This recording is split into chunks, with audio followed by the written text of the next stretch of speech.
Michael had always dreamed of a quiet home in the countryside. After years of city life, he finally found a small house at the edge of town, surrounded by tall oak trees and open land. The property wasn't big, but it gave him space to breathe, a place where he could watch the sunrise without hearing traffic or neighbors arguing. For him, peace was priceless. Michael lived with his loyal German shepherd, Duke. Duke was more than a pet, he was a companion who had stood by Michael during his toughest times. Years earlier, when Michael came home from his military service, Duke had been there, wagging his tail, helping him adjust to civilian life. They were inseparable, and in Michael's mind, the dog was family. At first, everything was perfect. He fixed the old porch, planted flowers by the mailbox, and even built a small vegetable garden. He liked the idea of growing his own food and keeping life simple. But peace never lasts long when other people try to control it. The trouble began when Karen, the head of the local homeowners association, showed up at his door. Karen was the kind of woman who believed rules came before kindness. She wore neat blazers, carried a clipboard, and treated every street like it was her personal kingdom. To her, Michael's home was a challenge, a property just outside the formal HOA lines that she still wanted under her control. "Michael," she said one Saturday morning, standing firm at his gate, "it would be better for everyone if you joined the HOA. We keep the neighborhood organized, clean, and safe. It's not optional. Everyone benefits when we all follow the same standards." Michael stayed polite. "Ma'am, I appreciate your concern, but my property isn't part of your association. I bought it free and clear. I take care of it myself." Karen's smile was thin. "That may be true on paper. But this neighborhood has expectations. If you refuse, it won't look good." Michael felt Duke press against his leg, sensing his unease. He gave a calm reply, "I'm not interested. I like handling things my own way." Karen walked away, but her eyes carried a message: this wasn't over. Days turned into weeks, and small problems began to appear. One morning Michael found a note taped to his mailbox: "Join the HOA or face fines." Another time, a neighbor hinted that Karen was upset because his grass was half an inch too high. Michael ignored it. He had served his country, faced harder challenges, and wasn't about to bow to someone with a clipboard. But Karen wasn't the type to give up. She wanted control, and Michael's refusal made her determined to push harder.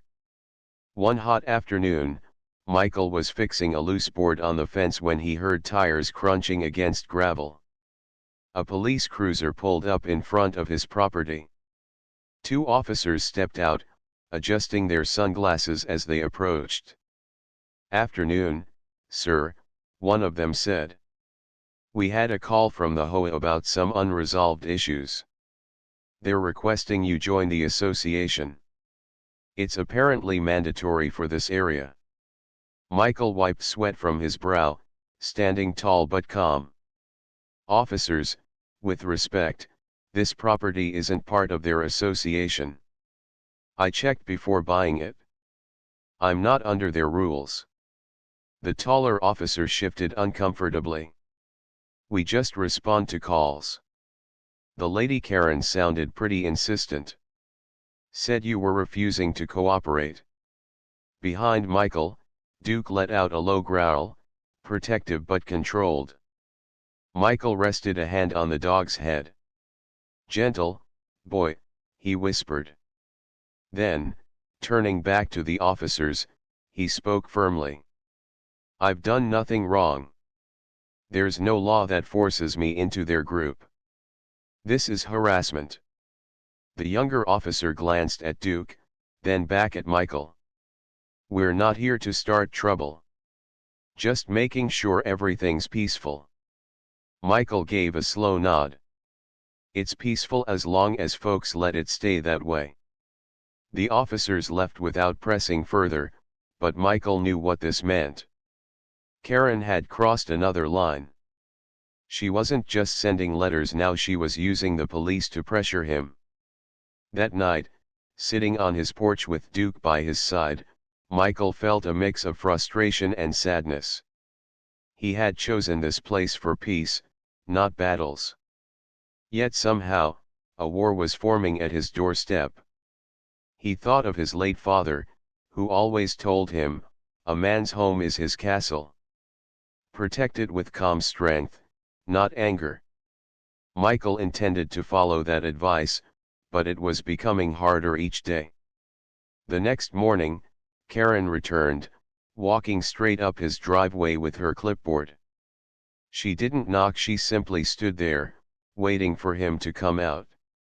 Michael stepped outside, Duke following at his heel. "Michael," Karen said sharply, "the officers gave you a chance to make things right. You need to sign the HOA forms today." Michael's voice stayed steady. "I already explained. My property is outside your HOA lines. You have no authority here." Karen's expression hardened. "If you continue this defiance, more action will be taken. The neighborhood has rules, and no one is above them. You might think you can resist, but trust me, you can't." Duke barked once, deep and powerful, making Karen step back. Michael placed a hand on the dog's collar, keeping him calm. "Karen, I don't want conflict. But if you keep pushing, you'll regret it. Please leave us alone." She turned sharply and stormed away, muttering something about getting the sheriff involved. Michael watched her go, a knot tightening in his chest. He didn't want enemies. He didn't want drama. All he wanted was to live quietly with his dog, tending his garden, watching the seasons change.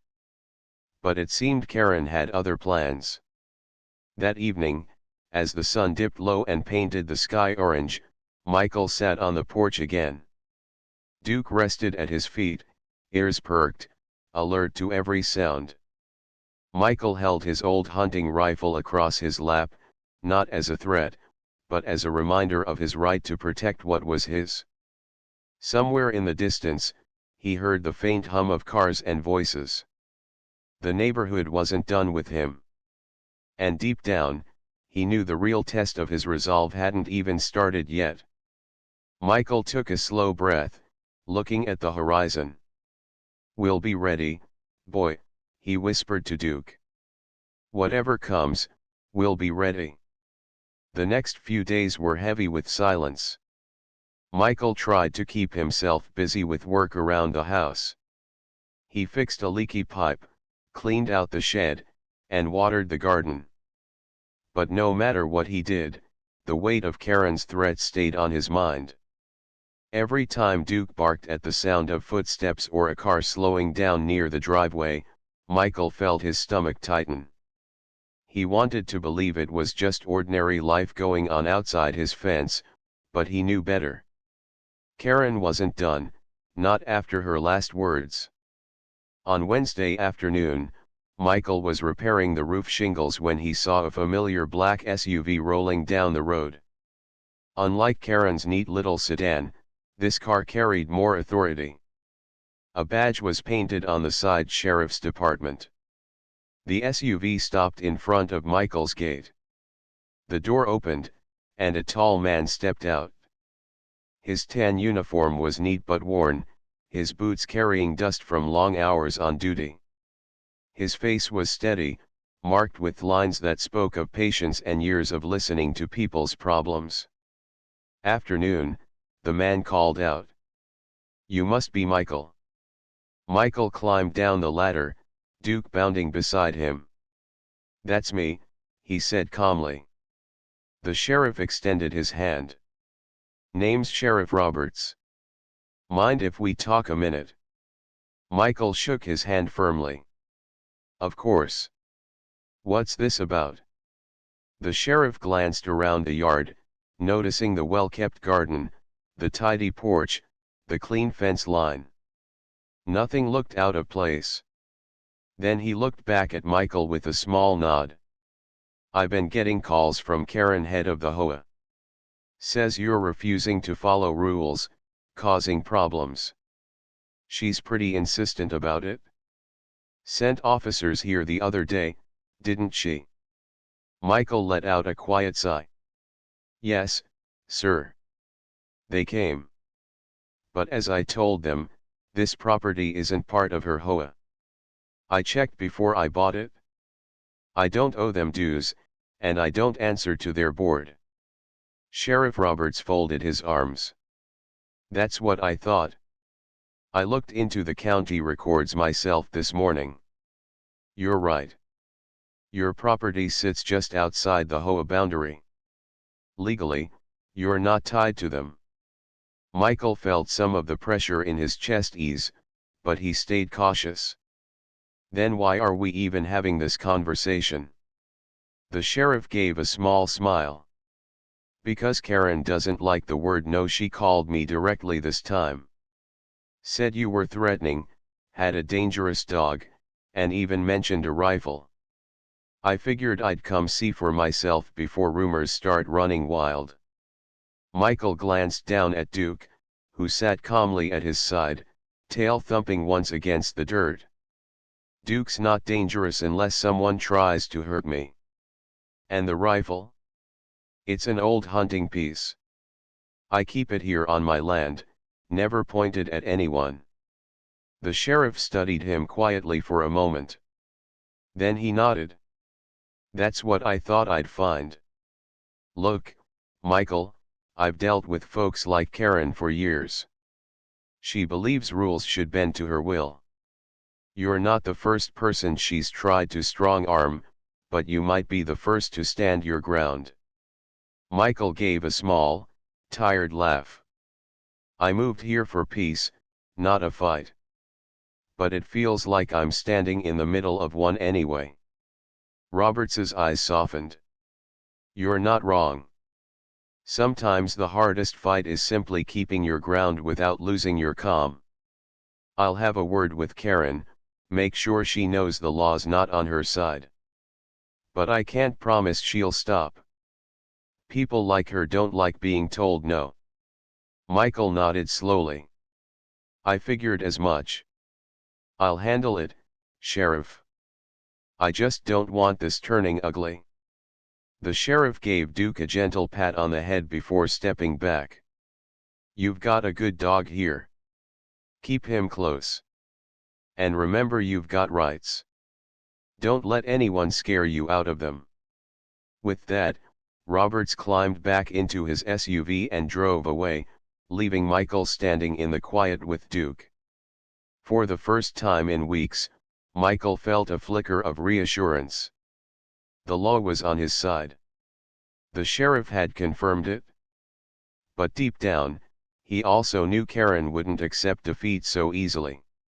That evening, Michael sat on the porch with Duke curled at his feet. The crickets chirped, and the cool wind carried the scent of pine. He should have felt peaceful, but his mind was restless. He thought about his past long nights on military patrol, where calm could shatter in an instant. Back then, he always had to be ready, always on alert. He had promised himself that civilian life would be different, quieter. Yet here he was again, waiting for the next move, waiting for trouble. The following morning proved his worries right. Michael was drinking coffee when a loud knock echoed from the front door. Duke barked sharply, rushing to the window. Michael opened the door to find Karen standing there, arms crossed, clipboard clutched tightly to her chest. Her voice was sharp as glass. So, you called the sheriff on me? Michael stayed calm. The sheriff came because of your complaints, Karen. He checked the records. He knows the truth: you don't have authority over this property. Karen's face flushed with anger. That's where you're wrong.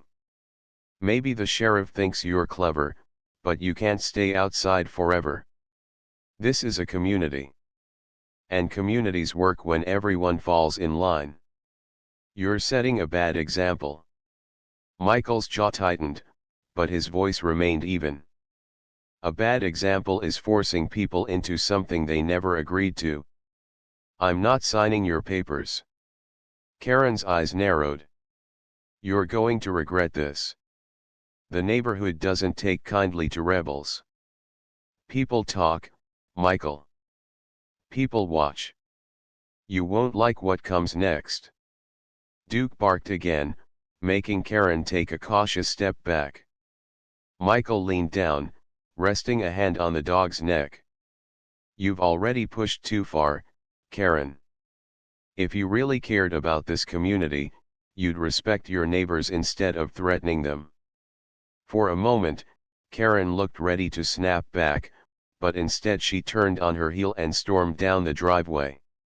Michael watched her leave, a storm of emotions swirling inside him. He wasn't afraid, but he was tired. Tired of being dragged into conflict he never asked for. Tired of seeing peace replaced with tension. That night, he received another reminder that Karen wasn't finished. As he walked Duke near the edge of the yard, he noticed a small pile of trash thrown against his fence: soda cans, plastic bags, even broken glass. It hadn't been there earlier. Someone had dumped it deliberately. Michael stared at the mess, his fists clenching. Duke sniffed the pile, growling low in his throat. Michael whispered to himself, so this is how she wants to play. He cleaned the trash quietly, refusing to give her the satisfaction of a reaction. But inside, he felt the line drawing sharper. This wasn't about grass or dues anymore. It was about pride, control, and respect. As the moon rose high above the trees, Michael sat on the porch once more, Duke close by. He thought about the sheriff's words, "Don't lose your calm." Michael made a promise that night. "We'll stand our ground, Duke. No matter what tricks she tries, this is our home. And no one's taking it from us." The crickets sang louder, the dog rested at his side, and Michael's resolve hardened. The fight with Karen was far from over. In fact, it had only just begun. The morning sun rose gently over the rooftops, painting the quiet street in shades of gold. Michael sat at his porch table with a cup of coffee, staring across the yard. Duke lay at his feet, ears perked, eyes sharp. It should have been a peaceful moment, but peace felt like a fragile thing these days. The pile of trash dumped at his fence the night before still echoed in his mind. It wasn't just Karen's anger anymore, it was the community beginning to turn against him. The notes, the whispers, and now this.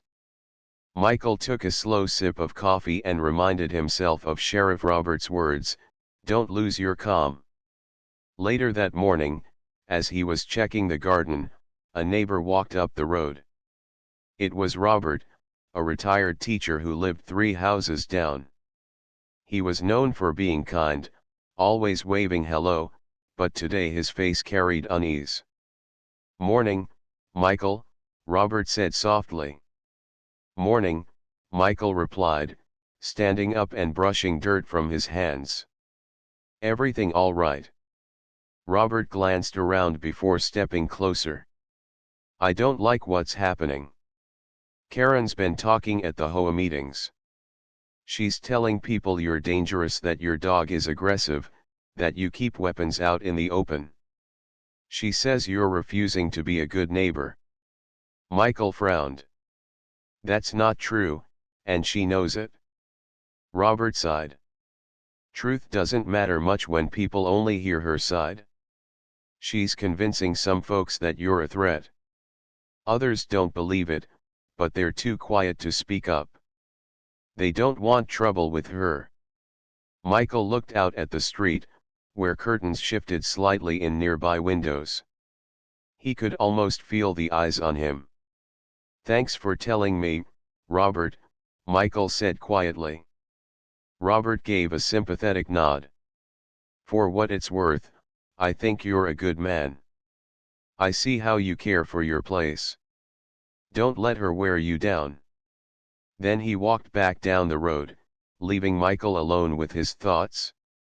That afternoon, things escalated further. Michael was fixing a loose hinge on the barn door when Duke barked sharply.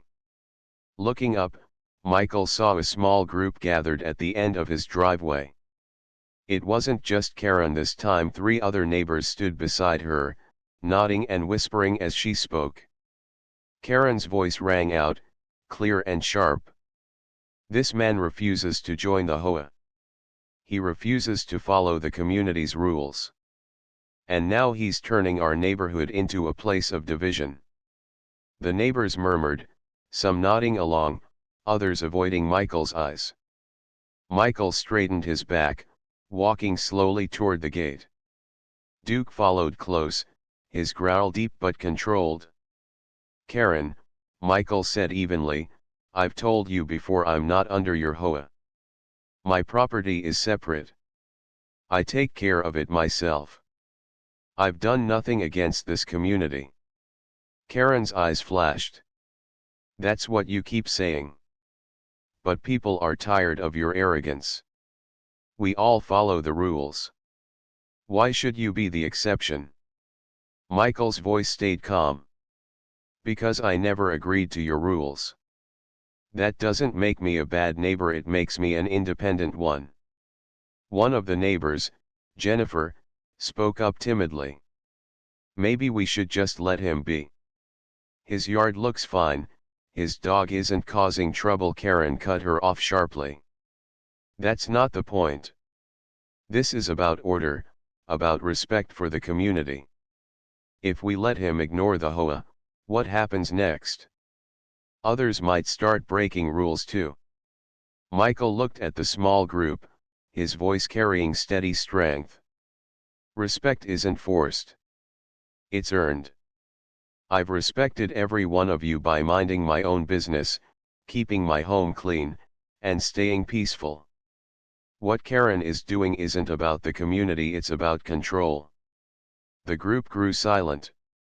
Some shifted uncomfortably, clearly unsure. Karen, however, stood stiff, her jaw tight. "This isn't over, Michael," she said coldly. "If you won't cooperate, you'll face consequences." With that, she turned and marched away, the others following slowly. Michael stood at the gate, Duke at his side. For a moment, he felt the old tension of being surrounded, like patrol nights when the air grew heavy with unseen threats. But he pushed the memory aside. This was a different kind of battle. That evening, Sheriff Roberts came by again. His SUV rolled up quietly, and he stepped out with his usual calm expression. "Evening, Michael," he said, tipping his hat. "Evening, Sheriff," Michael replied. "Something tells me this isn't a social visit." Roberts gave a small chuckle. "Word gets around fast in this town. Karen's stirring people up again. I figured I'd check in before things get out of hand." Michael leaned against the porch rail. "She brought a small group to my driveway today. Accused me in front of neighbors, said I'm dividing the community." Roberts shook his head. "Classic Karen move. Paint the other person as the problem until everyone else believes it. But listen, truth has a way of coming out. You just have to hold steady." Michael looked out at the fading sunset. "I don't want a war, Sheriff. I just want to be left alone." Roberts's eyes softened. "I know. But sometimes standing your ground looks like a fight, even when you're just defending peace. Don't worry, I'll keep an eye on things. If anyone crosses the line, they'll answer for it." Michael gave a small nod of thanks.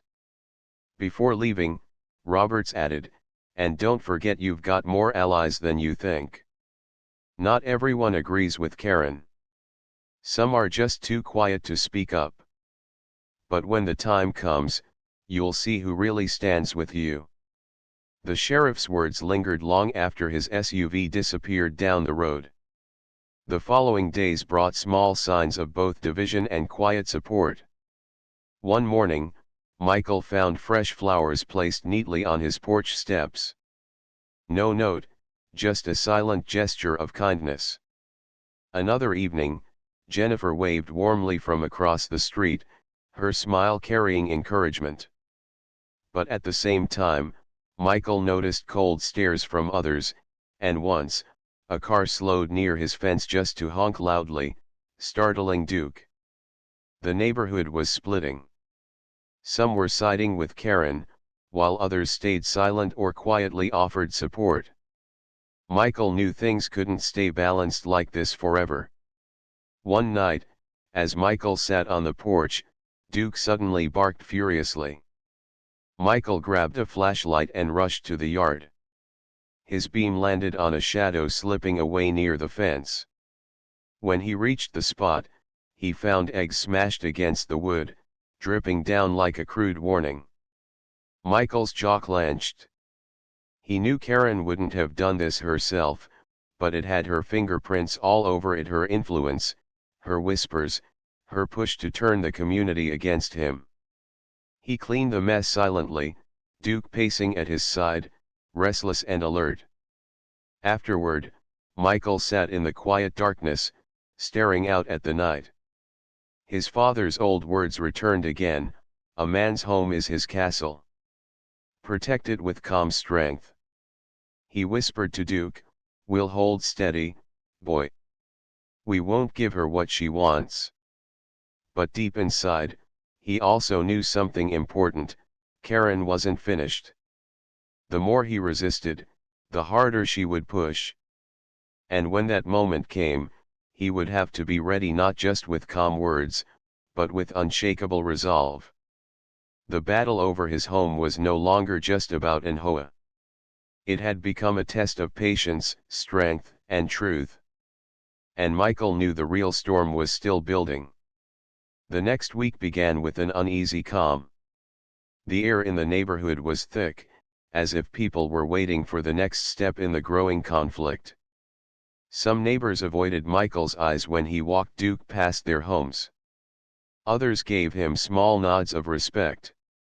The divide was clear now, two sides quietly forming, with Karen in the center of one and Michael standing firm on the other. Michael tried to keep life normal. He mowed his lawn, watered his garden, and patched a small hole in the fence. Duke stayed by his side every step, ears always listening, nose always searching. Michael knew the dog could sense the tension too. One afternoon, while Michael was trimming branches, Robert came by again. The old teacher's eyes were worried. "Michael," Robert began, lowering his voice, "Karen's not letting this go. She's calling special HOA meetings. I heard her say she's going to teach you a lesson." Michael wiped sweat from his forehead. "What kind of lesson?" Robert shook his head. "She's talking about community votes, petitions, pressure campaigns. She wants to make life so uncomfortable for you that you'll give in." Michael gave a faint smile. "She doesn't know me very well, does she?" Robert chuckled softly, but his smile faded quickly. "Just be careful. People are impressionable. Once gossip spreads, it's hard to stop." Michael nodded in gratitude. "Thanks, Robert. I'll be ready." That readiness was tested sooner than he expected. On Friday evening, Michael returned from the store to find a bright yellow notice pinned to his gate. In bold letters, it read, "Mandatory HOA meeting, attendance required for all homeowners." Below it was his name, circled in red ink. Michael sighed deeply. He wasn't part of their HOA, but it was clear this meeting would be about him. Duke sniffed the paper, growling as if he understood the provocation. The meeting was scheduled for Saturday night at the community hall. Michael debated whether to ignore it or face it head-on. Finally, he decided that silence would only feed Karen's story. If they wanted to talk about him, he would be there to speak for himself. The community hall was full when Michael arrived. Folding chairs lined the room, neighbors seated in neat rows. At the front stood Karen, clipboard in hand, eyes sharp as she spotted him walk in. "Ah, Michael," she said loudly, so everyone could hear. "Glad you finally decided to join us." Michael kept his expression calm as he found a chair near the back. Duke wasn't allowed inside, but Michael could see the dog waiting just outside the glass doors, watchful as always. Karen began her speech, her voice carrying authority. "Neighbors, we all know why we're here tonight. We built this community on respect, order, and unity. But one resident has refused to join us, refused to follow the rules, and refused to respect the standards we all agreed upon." Murmurs filled the room. Michael could feel eyes on him, some harsh, some sympathetic. Karen continued, her tone rising. "This refusal isn't just about one man's choice. It's about the future of our neighborhood. If one person ignores the rules, what stops others from doing the same? If we allow disorder in one yard, it spreads like weeds to all." She raised her clipboard high. "Therefore, I propose that we vote to require Michael to join the HOA, with fines if he refuses. It's the only way to keep our community strong." The crowd stirred, whispers buzzing through the air. Some nodded, others frowned. Michael stood slowly, his voice steady but firm. "With respect, you can't vote me into something I never agreed to. My property isn't part of this HOA. That's not just my word, that's the law." Sheriff Roberts checked it himself. A few neighbors shifted uncomfortably, and one man called out, "He's right, Karen. You can't force him." Karen's face tightened. "Sheriff Roberts doesn't run this community, we do. And if Michael cared about being a good neighbor, he would cooperate instead of hiding behind legal lines." Michael's gaze swept the room. "I'm not hiding. I'm standing right here. And I'll tell you all the same thing I've told her: I take care of my home, I respect my neighbors, and I mind my own business. Isn't that what being a good neighbor truly means?" Silence filled the room for a moment. Then Jennifer, the woman who had defended him once before, stood up. "He's right," she said softly but firmly. "His yard is always clean. His dog is well trained. He doesn't bother anyone. Karen, this feels less about community and more about control." Others murmured in agreement. Robert raised his hand. "I've lived here 20 years, and I've never seen Michael cause a single problem. Forcing him into the HOA isn't about fairness, it's about power." Karen's eyes flashed with anger, but Michael noticed a shift in the crowd. Not everyone was blindly following her anymore. He spoke once more, his tone calm but strong. "I came here for peace, not battles. I didn't buy this home to fight with my neighbors. But I won't let anyone take away the freedom I paid for. You all deserve peace too, but peace doesn't come from control. It comes from respect." For a long moment, the room was quiet. Finally, Karen slammed her clipboard down on the table. "This meeting is over," she snapped. "But mark my words, this isn't finished." With that, she stormed out of the hall, leaving whispers behind her. Outside, Michael found Duke waiting patiently, tail wagging as if to remind him that loyalty was stronger than any argument. Michael knelt and ruffled the dog's fur. "Looks like we made it through tonight, boy," he whispered. "But she's not done yet." And he was right. The next morning, Michael discovered his mailbox knocked off its post, lying dented in the dirt. No note, no words, just silent hostility. Michael fixed it quietly, his expression unreadable. He refused to let anger win. Later that day, Sheriff Roberts stopped by once more. "Heard about the meeting," the sheriff said, leaning against his SUV. "Sounds like you held your own." Michael gave a small nod. Some of the neighbors spoke up.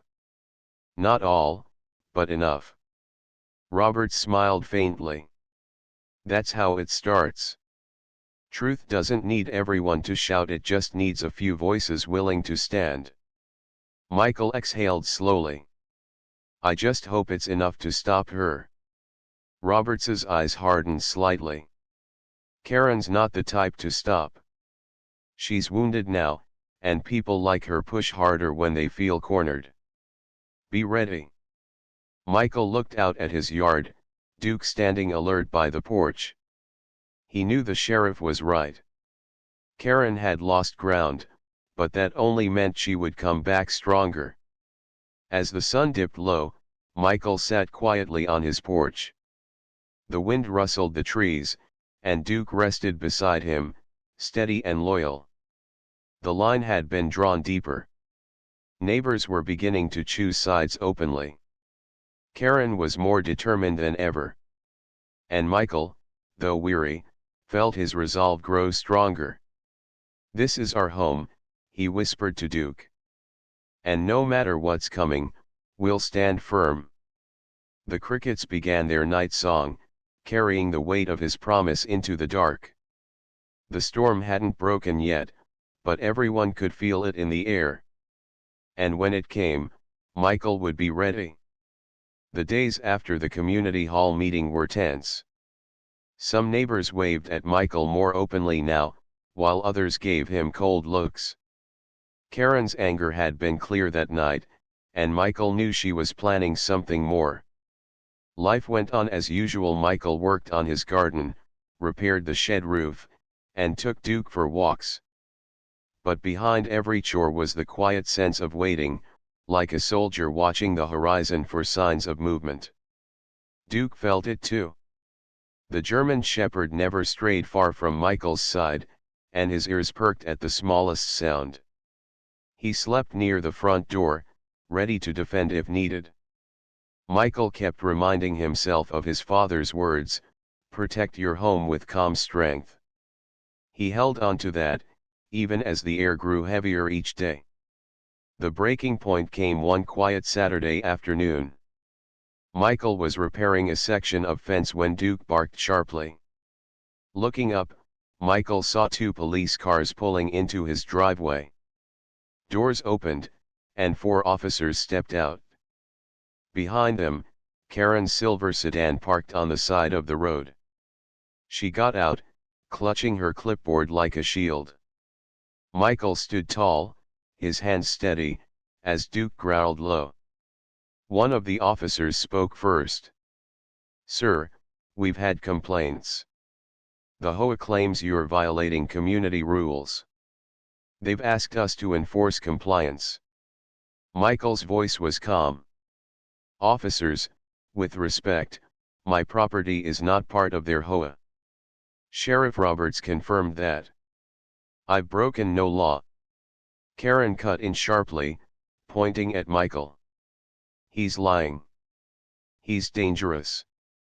He refuses to follow the rules, and now he's turning the whole neighborhood against order." The officers looked uneasy. One of them glanced at Duke, then back at Michael. "Sir, can you step aside and let us check the property?" Michael shook his head slowly. "Unless you have a warrant, you're not stepping onto my land. I know my rights." Karen's voice rose, shrill with frustration. "See? He's defiant. Arrest him. Do your job." The officers hesitated. Tension hung in the air. Duke stood firm at Michael's side, barking once, deep and controlled. Just then, a familiar black SUV rolled up. Sheriff Roberts stepped out, his expression calm but firm. "What's going on here?" he asked, walking forward. Karen rushed toward him. "Finally. Sheriff, you have to do something. He refuses to join the HOA. He's breaking rules. He has a dangerous animal and weapons." Roberts raised a hand, silencing her. "Karen, we've had this conversation. His property is not part of your HOA. Legally, you have no authority over him. And as for being dangerous, he's done nothing unlawful. I've spoken to him, I've checked the records, and I've seen his property. Everything is in order." Karen's face turned red. But he's causing division. The neighborhood is falling apart because of him." Roberts's voice was calm but carried steel. "The division isn't coming from him. It's coming from you. You've harassed this man, called the police without cause, and tried to intimidate him into something he doesn't owe. That ends today." The officers looked at Roberts with relief. None of them wanted to be caught in the middle. Michael remained steady, Duke silent now but watchful. Roberts turned to the officers. "There's no crime here. You can clear out." One by one, the officers returned to their cars, leaving the driveway quiet again. Karen stood frozen, her clipboard trembling in her hands. Roberts faced her directly. "Karen, if you keep this up, you'll be the one facing charges: harassment, false reports, misuse of emergency services. This community needs peace, not power struggles." For the first time, Karen had no reply. She turned sharply and stormed back to her car. With a screech of tires, she sped down the road, leaving silence behind her. Michael let out a slow breath. Duke wagged his tail, sensing the tension fading. Roberts walked up to Michael, his expression softening. "You handled that well. Calm, steady, respectful. That's not easy under pressure." Michael gave a faint smile. "I'm just tired of the games, Sheriff. I came here for peace." Roberts nodded. "And you deserve it? I'll be filing a report about this. If Karen tries again, she won't get far. In the meantime, know that you've got support here. Not everyone agrees with her. More neighbors are starting to see the truth." Michael's shoulders relaxed slightly. "Thank you, Sheriff. That means a lot." Roberts tipped his hat. "Just keep doing what you're doing. Take care of your land, your dog, your peace. The rest will fall into place." With that, the sheriff left, his SUV rolling away down the road. Michael stood for a moment in the quiet, feeling the weight of the past week slowly lift. Duke pressed against his leg, tail wagging, eyes bright. "We made it through, boy," Michael whispered, ruffling the dog's fur. "We stood our ground." In the days that followed, the neighborhood began to settle. Karen kept quiet, her power weakened after the sheriff's firm words. Some neighbors who had once avoided Michael now greeted him more openly. Jennifer brought over a basket of fresh muffins as a gesture of peace. Robert stopped by often, chatting on the porch about books and history. Michael noticed the change. The fear in the air had lessened. People were beginning to see him not as an outsider but as a man who simply wanted to live quietly and honestly. One evening, as the sun set behind the trees, Michael sat on the porch with Duke at his side. The sky glowed with shades of orange and purple. For the first time in a long while, the air felt calm, unbroken by whispers or conflict. Michael spoke softly to his dog. "This is what we came here for, Duke. A home where we can breathe. A place where peace is real." Duke laid his head on Michael's knee, eyes closing in contentment. Michael thought of his father's words again, "A man's home is his castle."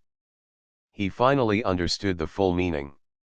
It wasn't just about walls and fences. It was about standing with dignity, with quiet strength, and never letting fear decide the path. As the crickets began their night song, Michael leaned back in his chair. He knew challenges would come again, life always brought them. But he also knew he had the courage to face them, and the loyalty of a dog who would never leave his side. For now, peace had returned. And for Michael, that was enough.